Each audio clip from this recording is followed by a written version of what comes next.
Board પરીક્ષા પૂરી થતાં પહેલાં સીસીટીવીની ચકાસણી શરૂ કરવામાં આવે, દરેક ઝોનમાં વર્ગખંડના સીસીટીવીની તપાસ કરવામાં આવે, ગેરરીતિ અને કોપી કેસ ઝડપી પાડવા સઘન તપાસ, પરિણામ વહેલું જાહેર કરી શકાય તે માટેની કામગીરી કરવામાં આવે। બોર્ડની પરીક્ષામાં 15 લાખથી વધુ લોકો પરીક્ષા આપી રહ્યા છે।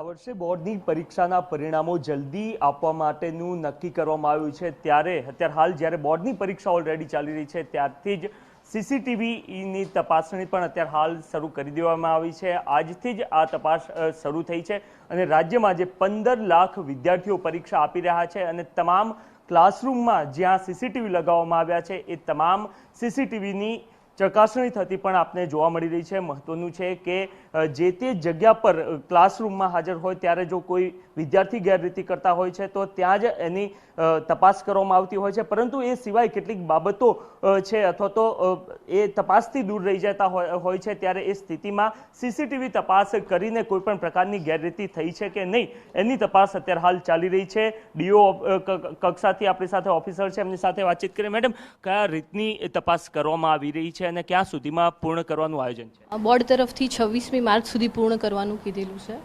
અમે અહીંથી વિદ્યાર્થીઓ એકબીજામાંથી કોપી કરતા હોય, પ્રશ્નપત્રની અદલાબદલી કરતા હોય, આન્સર શીટની અદલાબદલી કરતા હોય તો એ બાબતે અહીંયાથી એટલા કેસ અલગ તારવી જે તે સ્થળ સંચાલકને બોલાવી અને નંબર આઈડેન્ટિફાઈ કરવામાં આવશે। ત્યારબાદ વાલી, વિદ્યાર્થી અને જે તે પરીક્ષા સ્થળ સંચાલકને અહીંયા બોલાવીશું અને એની સુનાવણી કરવામાં આવે છે। ઓકે, ત્યારે હાલ કેવા પ્રકારની ગેરરીતિઓ સામે આવી રહી છે સીસીટીવી જે તપાસ થઈ રહી છે? હમણાં સુધી આ વર્ષે તો હજુ એક પણ કેસ નોંધાયો નથી। હજુ ગુજરાતીનું વ્યુઇંગ ચાલી રહ્યું છે, એટલે આગળ જેમ જેમ જઈશું વિષય વાઇઝ ત્યારે કદાચ આવશે, પણ મોટાભાગે આ પ્રકારની હોય છે કે સતત જોઈને લખતા હોય, પ્રશ્નપત્રની અદલાબદલી થતી હોય, આન્સર શીટ અદલાબદલી થતી હોય, લાસ્ટ બેન્ચ પર કોઈ બેઠેલું હોય એની પ્રશ્નપત્રની અદલાબદલી, ઘણી સ્કૂલોમાં કાપલી કોઈ છોકરા લાયા હોય, એવું રેરલી બનતું હોય છે, એની અહીંયા ચકાસણી કરવામાં આવે છે।